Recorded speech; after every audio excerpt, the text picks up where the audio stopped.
नमस्कार दोस्तों, मैं प्रवेश कुमार आपके अपने YouTube channel science concept by प्रवेश पर स्वागत करता हूं। तो चलिए दोस्तों, हम टीजीटी पीजीटी की जो लेक्चर थे उसमें हम कोशिका के बारे में पढ़ रहे थे, यानी कि सेल के बारे में पढ़ रहे थे। तो उस सेल में हम क्या पढ़ रहे थे, हमने सेल का सामान्य परिचय पढ़ लिया था और उसमें हम क्या पढ़ रहे थे, प्लाज्मा मेम्ब्रेन के मॉडल। प्लाज्मा मेम्ब्रेन या जो सेल मेम्ब्रेन या एनिमल मेम्ब्रेन, इसके हम क्या पढ़ रहे थे, मॉडल पढ़ रहे थे। हम 2-3 दिन कुछ तकनीकी समस्या के कारण थोड़े वीडियो नहीं डाल पाए। चलिए हम उसी जगह से स्टार्ट कर रहे हैं जहाँ पे हमने छोड़ा था उसको, ठीक है। तो प्लाज्मा मेम्ब्रेन के हमने कुछ मॉडल पढ़ लिए थे, जैसे कि हमारा रॉबर्टसन मॉडल है, सिंगर निकोलसन मॉडल है, डेनियली डेविसन मॉडल है। उसी कड़ी में हम आज एक दूसरा मॉडल पढ़ेंगे, ठीक है। वो मॉडल कौन सा है, ओवरटन मॉडल, ठीक है। अब हम देखते हैं ओवरटन मॉडल। चलो पहले हम तो बता दें ओवरटन मॉडल क्या होता है।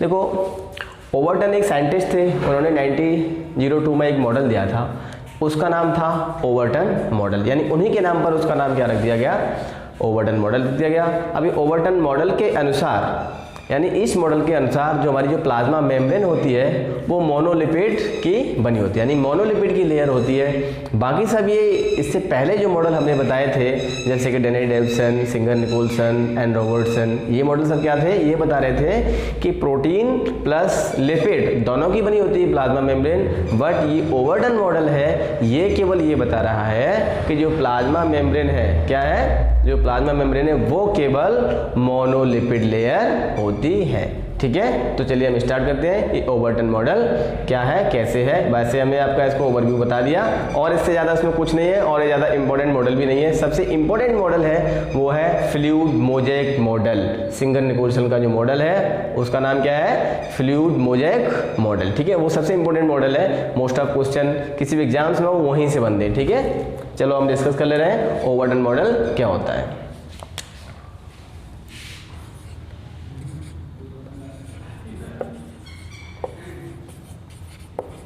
ओवरटन मॉडल 1902, ठीक है। This model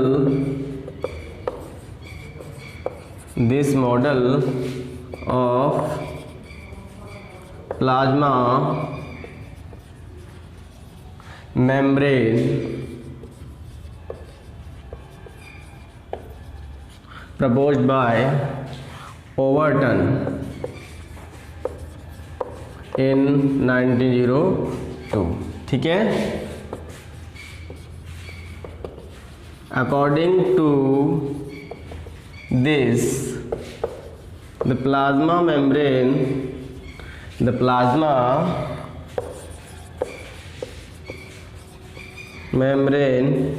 is made by lipid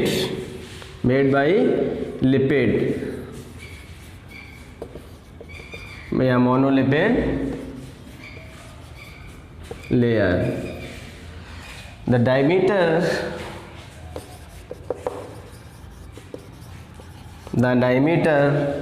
of the plasma membrane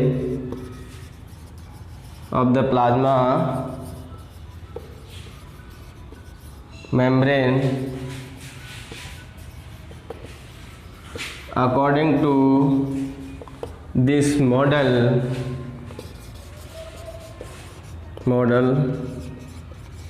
about 75 angstrom, okay. ये मॉडल इतना ही है बस, यानी कि इस मॉडल के अनुसार क्या है, ये जो प्लाज्मा मेम्ब्रेन है वो किसकी बनी होती है, लिपिड या मोनोलिपिड लेयर, ठीक है। मोनोलिपिड लेयर का मतलब होता है कि लिपिड की, यानी कि एक लेयर, लिपिड की कितनी लेयर, एक लेयर, जैसे कि मोनोलिपिड लेयर का मतलब होता है 1 लेयर ऑफ लिपिड, कितनी, 1 लेयर ऑफ लिपिड, ठीक है। और इस लिपिड में भी कौन सी लिपिड होती है, लेसिथिन। इस लिपिड में भी कौन सी होती है, लेसिथिन, ठीक है, ये हमारे प्लाज्मा मेम्ब्रेन के मॉडल खत्म होते हैं। ठीक है, अब हम देखते हैं अगला, है ना। अब हम अगला देखते हैं कि ये आगे सेल की स्टडी में क्या है। ठीक है, तो चलिए अब हम क्या पढ़ेंगे, जो प्लाज्मा मेम्ब्रेन के मॉडिफिकेशन कितने होते हैं। ठीक है, चलिए इसको रफ कर ले रहे हैं। चलिए हम देखते हैं मॉडिफिकेशन ऑफ प्लाज्मा मेम्ब्रेन। ठीक है,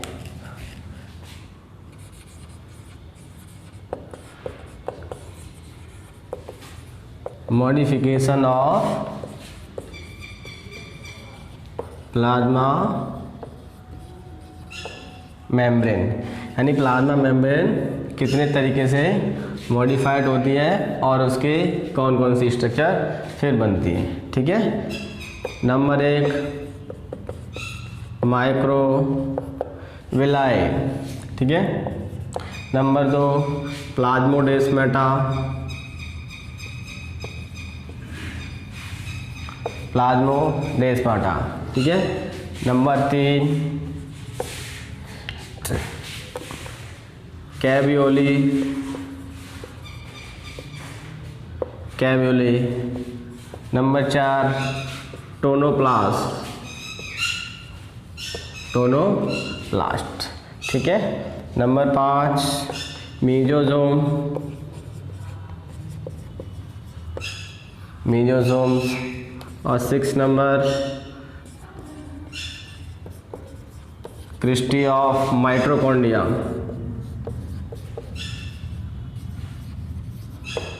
माइटोकॉन्ड्रिया। ठीक है, अब हम देखते हैं ये माइक्रोविलाई क्या होती है। देखिए माइक्रोविलाई यानी कि सेल की सरफेस पे यानी कि स्मॉल फिंगर लाइक स्ट्रक्चर होती है। ठीक है, उनको हम क्या बोल देते हैं, माइक्रोविलाई। ये एक तरीके से क्या यानी कि एक सेल से दूसरे सेल से चिपकने का काम करते हैं। ठीक है, यानी अडेरिंग फंक्शन इनका। ठीक है, फिर हम देखते हैं प्लाज्मोडेस्माटा।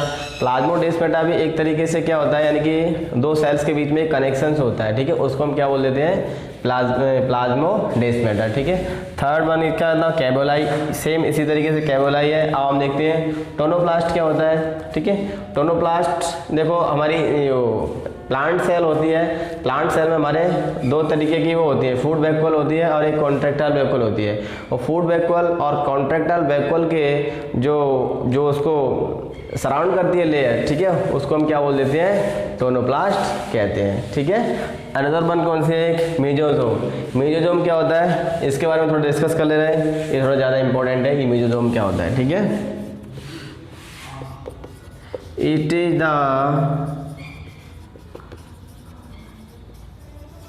रेस्पिरेटरी ऑर्गन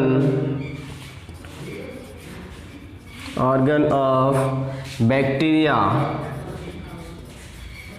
यानी कि जो बैक्टीरिया होते हैं हमारे, बैक्टीरिया मतलब प्रोकैरियोटिक सेल्स। ठीक है, वो किसमें, यानी उनमें रेस्पिरेशन किससे होता है, उनमें रेस्पिरेशन होता है किसके द्वारा, मीजोसोम के थ्रू। ठीक है, अब हम मीजोसोम का देखो एक डायग्राम ड्रॉ कर ले रहे हैं, फिर देखते हैं मीजोसोम्स कैसे होते हैं।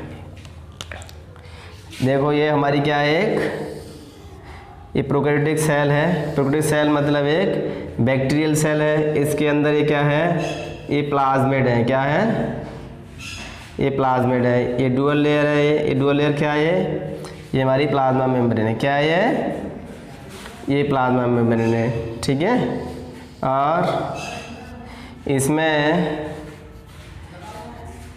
ये क्या चीज़ है, ये इसके अंदर है, ये मीजोजोम है। क्या है इसके अंदर, ये यानी कि अंदर की ओर फोल्ड हो जाते हैं। क्या कहते हैं, यानी कि प्लाज्मा मेम्ब्रेन अंदर की ओर फोल्ड हो जाती है, इससे क्या बन जाता है, मीजोसोम बन जाता है। ठीक है, ये क्या है इसमें अंदर, ये साइटोप्लाज्म है। ये क्या है इसमें, ये साइटोप्लाज्म है। और इसके चारों ओर ये क्या है, ये क्या है, ये फ्लैजेला मान लेते हैं। ठीक है, तो ये क्या हो गया हमारा, ये जो मीजोसोम है,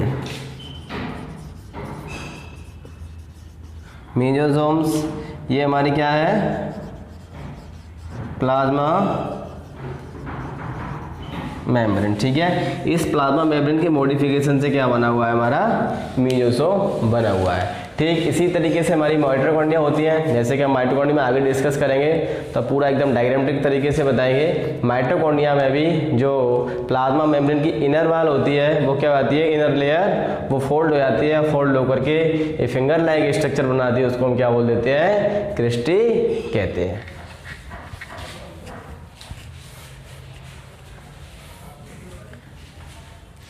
चलिए अब हम देख ले रहे हैं chemical composition of plasma membrane.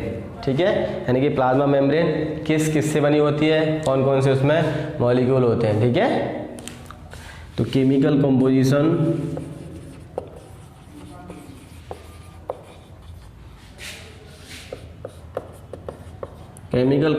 Of plasma membrane. ठीक है, प्लाज्मा मेम्ब्रेन किस किस से बनी होती है। ठीक है, देखो जस्ट इससे पहले हमने इसकी मॉडल पढ़े थे तो हमने देखा था कि प्लाज्मा मेम्ब्रेन में क्या क्या था, एक तो लिपिड थी और एक प्रोटीन थी। ठीक है, बाकी इसके अलावा और कंपोनेंट्स हमने ज़्यादा बताए नहीं, तो बस ये तो मेजर कंपोनेंट थे जो हमने बताए थे। ठीक है, तो हम देखते हैं इसको। Plasma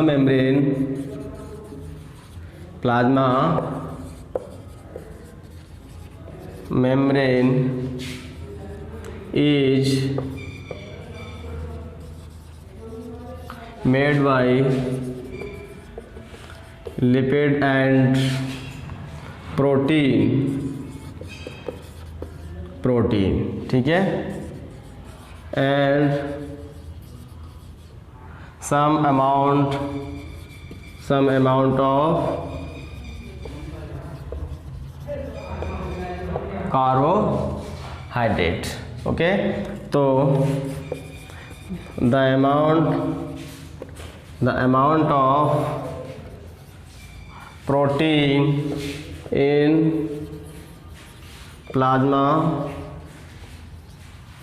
membrane is 60%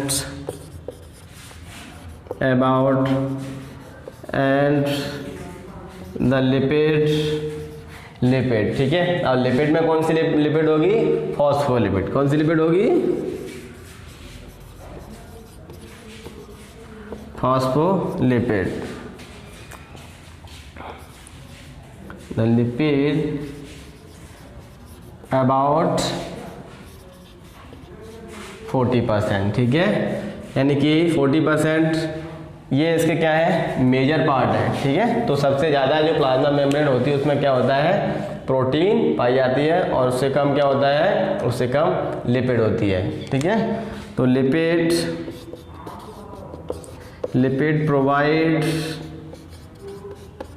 provide the structure of plasma membrane, and protein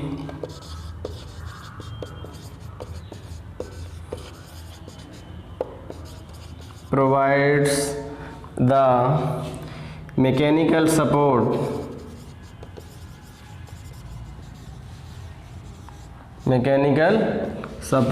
of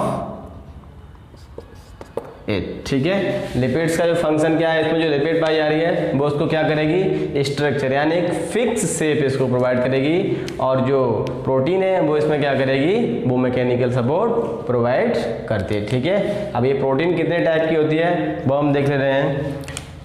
the protein that find in plasma membrane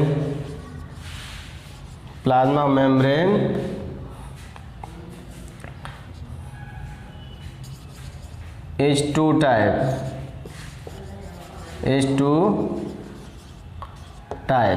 ठीक है, अब वो दो टाइप्स कौन से होंगे, पहला टाइप होगा आपका एक्सट्रिंसिक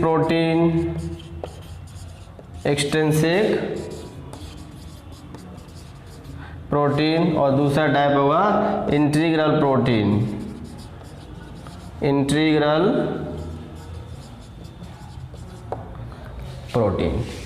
ठीक है, चलो इसको रफ कर दे रहे हैं हम।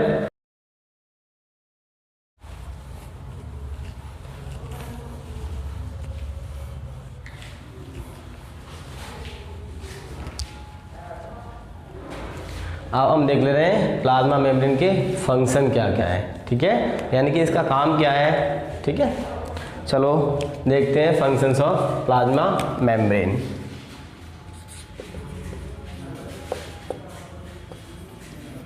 Functions of plasma membrane. ठीक है, ये प्लाज्मा मेम्ब्रेन के फंक्शन क्या होते हैं।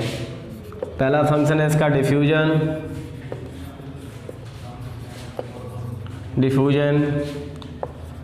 दूसरा फंक्शन है एंडोसाइटोसिस।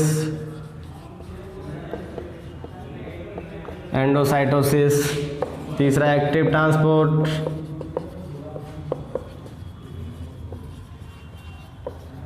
चौथा ऑस्मोसिस। ये सभी क्या है, प्लाज्मा मेम्ब्रेन के फंक्शन होते हैं। चलो हम देख ले रहे हैं ये क्या होता है। डिफ्यूजन क्या होता है।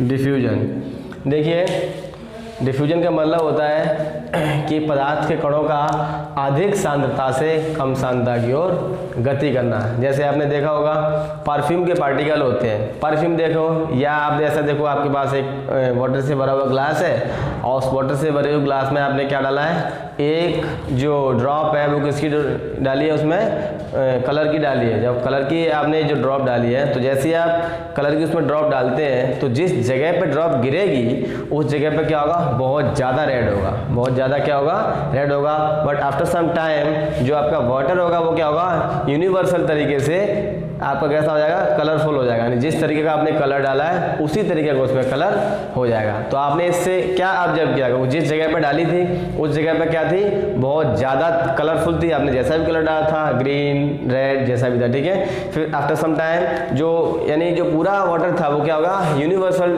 तरीके से क्या हो गया, कलरफुल हो गया। इससे क्या प्रूव होता है कि जहाँ पे आपने ड्रॉप डाली थी उसके कण क्या हो गए, यानी कि पूरे में फैल गए, पूरे यानी कि वाटर में फैल गए। इससे क्या होता है कि आपको पता है कि जो मैटर के जो पार्टिकल्स होते हैं वो क्या होता है, फ्रीली मूवमेंट करते हैं, यानी कि गति करते हैं। ठीक है, तो पदार्थ के कण क्या थे, जहाँ पर कलर डाला था वहाँ पर कंसंट्रेशन उसकी बहुत ज़्यादा थी, यानी सांद्रता उसकी बहुत ज़्यादा थी। फिर क्या हुआ, पूरे में हल्का सा क्या हो गया, कलरफुल हो गया। इससे क्या प्रूव होता है कि पदार्थ के कण अधिक सांद्रता से कम सांद्रता की ओर गति की, और इसी को हम क्या बोल देते हैं, डिफ्यूजन बोल देते हैं। डिफ्यूजन यानी कि विसरण बोलते हैं। ठीक है, तो ये भी प्लाज्मा मेम्ब्रेन का एक फंक्शन होता है। चलो हम लिख लेते हैं इसमें। ठीक है, यानी कि transfer of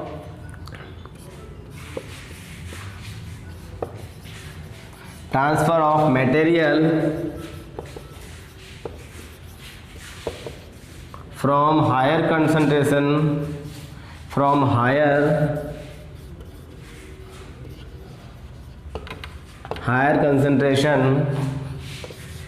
to lower concentration, ठीक है, that called as diffusion। ठीक है, इसी प्रोसेस को हम क्या बोल देते हैं, डिफ्यूजन बोलते हैं। ठीक है, सेकंड वन हमारी कौन सी है, एंडोसाइटोसिस।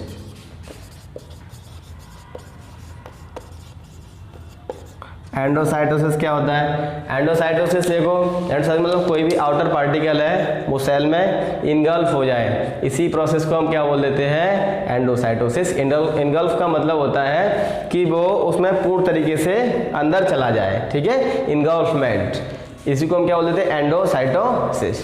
ठीक है, तो हम इसको क्या लिखेंगे, इनगल्फमेंट of outer material inside the cell,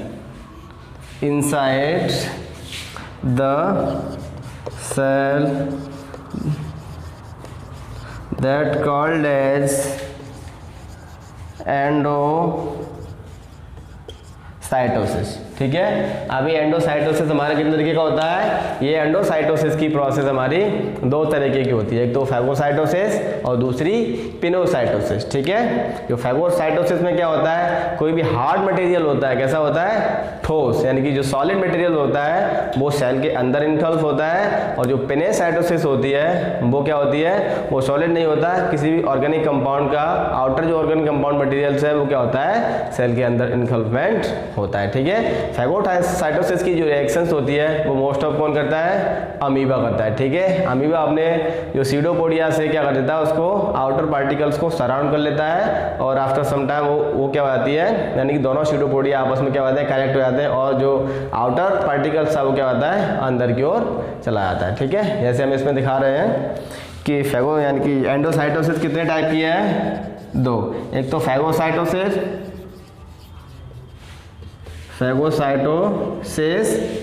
second one is pinocytosis.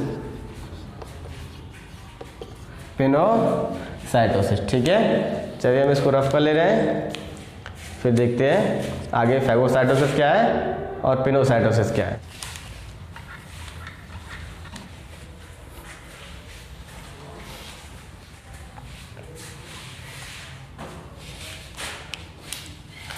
देखो ये हमारे पास क्या है, ये हमारे पास क्या है? एक अमीबी सेल है। क्या है? अमीबी सेल या फिर अमीबा है।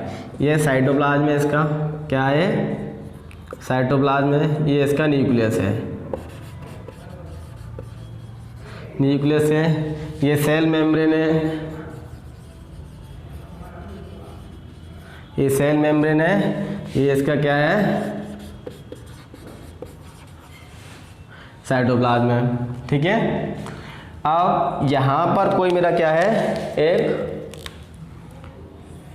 आउटर मटेरियल है। ठीक है, ये मेरा आउटर मटेरियल है। देन तब क्या होगा, ये जो अमीबा है ये सीडोपोडिया को इनलार्ज कर देगा दोनों तरीके से। ठीक है, जैसे कि इसमें हम दिखा रहे हैं दूसरा डायग्राम।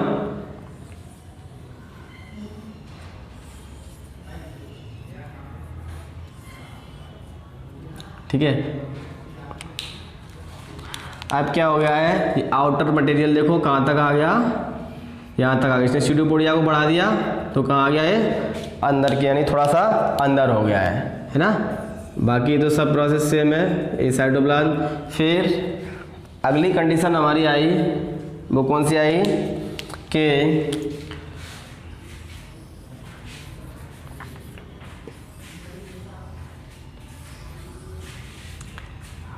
ये न्यूक्लियस है। ठीक है, ये न्यूक्लियस है, बाकी तो ये साइटोप्लाज्म है, और ये सेल मेम्ब्रेन आपको बताइए। और ये जो फूड पार्टिकल था, ये पार्टिकल आउटर पार्टिकल था, इसके अंदर आ गया। ठीक है, इसी को हमने क्या बोल दिया? इसको फैगोसाइटोसिस बोल दिया। ठीक है, अगर इसी जगह पर ये सॉलिड पार्टिकल था, ये पार्टिकल कैसा है? ये सॉलिड है, तब हम इसको क्या कह रहे हैं? फैगोसाइटोसिस। अगर इसी जगह पर ये पार्टिकल सॉलिड ना हो करके कोई भी प्रोटीन्स मॉलिक्यूल या लिपिड का मॉलिक्यूल, ठीक है, होता, तो उस प्रोसेस को हम क्या बोल देते हैं? फिर इसको पिनोसाइटोसिस बोल देते हैं। ठीक है, अगला हम देखते हैं ऑस्मोसिस क्या होता है। ठीक है,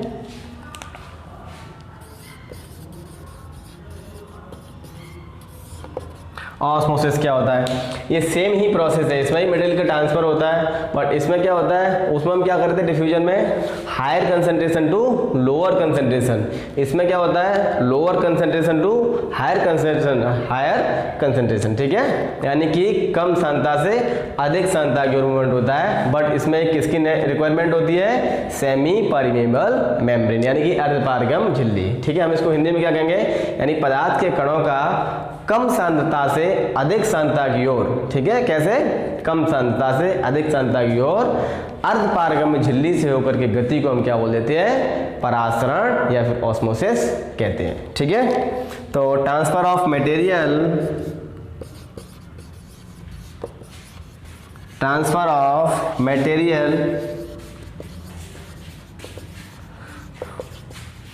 from lower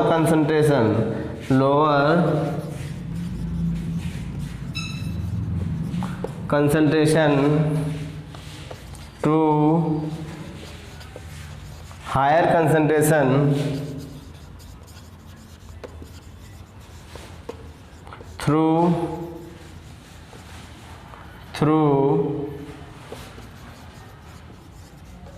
through semi permeable membrane,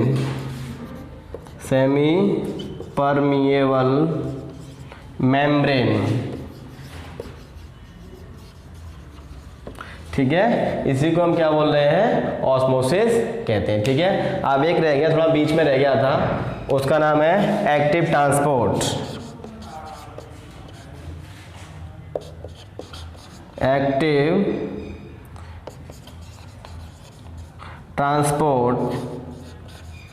active transport क्या होता है, ठीक है, देखो ये सभी ट्रांसपोर्ट ही है। इसमें भी क्या हो रहा है, देखो मटेरियल का ट्रांसफर हो रहा है, डिफ्यूजन में भी ट्रांसफर हो रहा था और इसमें भी ट्रांसफर होगा।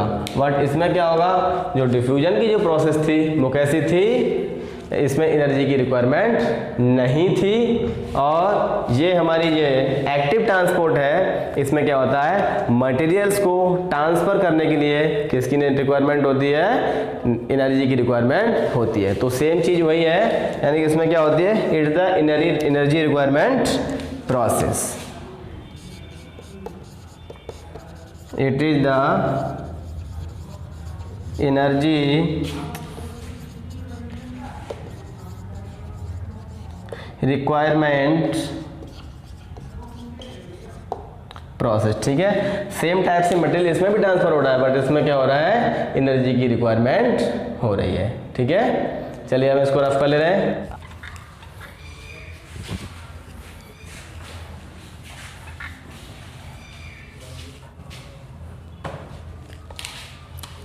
चलो, सबसे पहले जब हमने जनरल इंट्रोडक्शन बताया था, तो हमने क्या बताया था कि सेल के टाइप बताए थे, प्रोकैरियोटिक और यूकैरियोटिक। ठीक है, आज हम प्रोकैरियोटिक सेल और यूकैरियोटिक सेल के बारे में एकदम यानी कि विभेदी रूप से अध्ययन करेंगे कि प्रोकैरियोटिक सेल क्या है और यूकैरियोटिक सेल क्या है। ठीक है, प्लाज्मा मेम्ब्रेन हमने बीच में इसलिए बताया था क्योंकि प्लाज्मा मेम्ब्रेन चाहे वो प्रोकैरियोटिक सेल हो और चाहे वो यूकैरियोटिक सेल हो, दोनों में ही होता है। ठीक है, तो आज हम क्या देखते हैं, प्रोकैरियोटिक सेल देख लेते हैं और यूकैरियोटिक सेल देख लेते हैं। चलिए स्टार्ट करते हैं हम, प्रोकैरियोटिक सेल क्या होती है। ठीक है,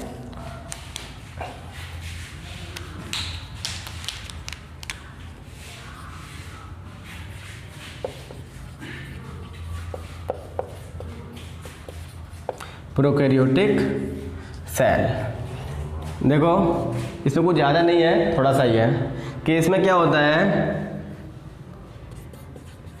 ट्रू न्यूक्लियस एब्सेंट। ठीक है, इसमें क्या होगा, ट्रू न्यूक्लियस एब्सेंट होगा।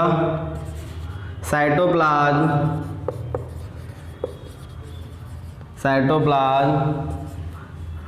is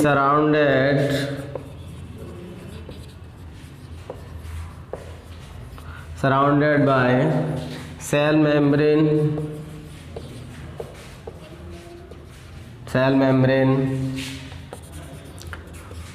the other membrane bounded organelle, the other membrane bounded organelle that find in eukaryotic cell,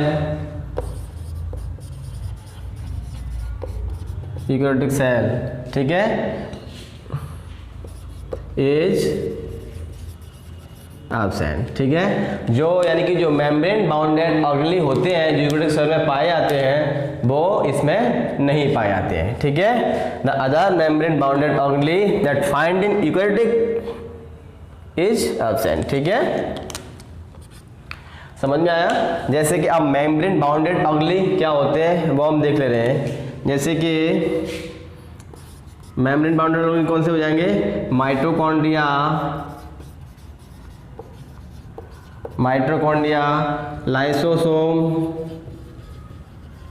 lysosome, Golgi body, बहुत सारे, आगे हम इनके बारे में डिस्कस करेंगे। 1/1 करके, ठीक है। तो ये क्या सिस्टम है, ये प्रोकैरियोटिक सेल होती है। अब हम देख रहे हैं यूकैरियोटिक सेल क्या होती है। Eukaryotic cell,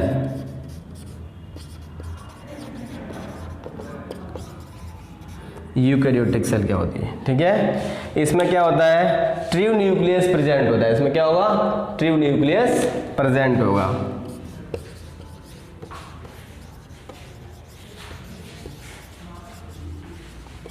true nucleus present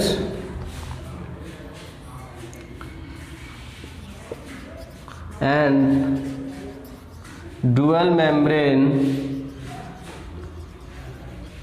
dual membrane bounded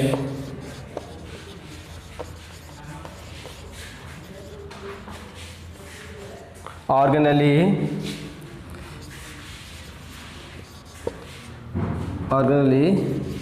are also dual membrane bounded organelle are also present like mitochondria and plastid etcetera, ठीक है। ये सब क्या है, यूकैरियोटिक और प्रोकैरियोटिक सेल में डिफरेंस है। यूकैरियोटिक सेल ओनली कहाँ पे होती हैं, केवल और केवल बैक्टीरिया में होती हैं। और जो सबसे छोटी सेल है जिसको हमने सबसे पहले बताया था जनरल इंट्रोडक्शन में, माइकोप्लाज्मा यानी कि पीपीएलओ मुख्य ऐसी सेल है, वो प्रोकैरियोटिक सेल होती है। उसमें क्या होता है, ट्रू न्यूक्लियस एब्सेंट होता है। ट्रू न्यूक्लियस का मतलब होता है कि जिस न्यूक्लियस में क्या न्यूक्लियर मेम्ब्रेन नहीं हो उसको हम ट्रू न्यूक्लियस कहेंगे। फिर आपका क्वेश्चन बनता है, फिर आपका जो जेनेटिक मटेरियल है वो कहाँ होता है, देखिए फिर जेनेटिक मटेरियल आपका साइटोप्लाज्म में डिस्ट्रीब्यूट होता है। ओके, पूरा यानी साइटोप्लाज्म में होता है। चलिए अब हम देख रहे हैं यूकैरियोटिक और प्रोकैरियोटिक सेल के डिफरेंस तो हमने ये देख ही लिया है। अब हम देख ले रहे हैं साइटोप्लाज्म क्या है।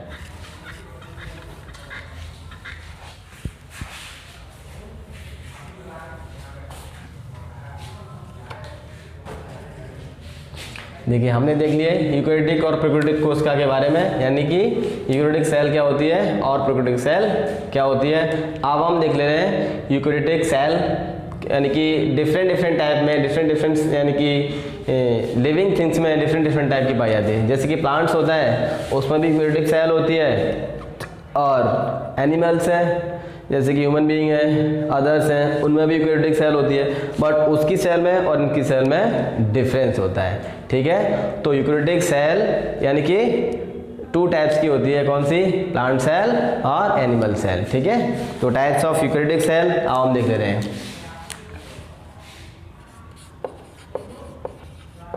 टाइप्स ऑफ यूकैरियोटिक सेल, ठीक है।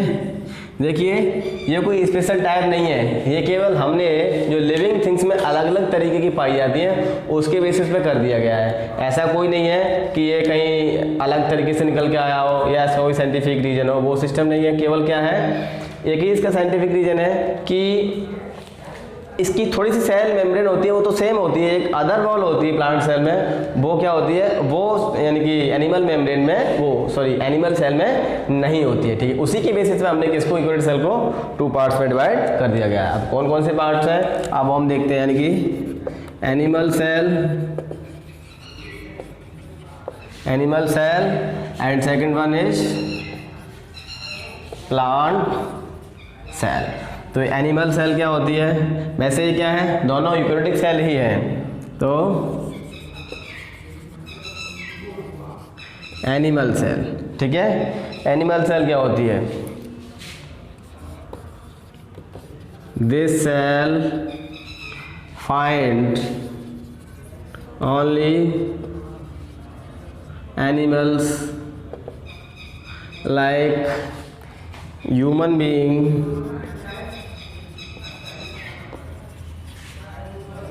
एंड अदर्स, ठीक है।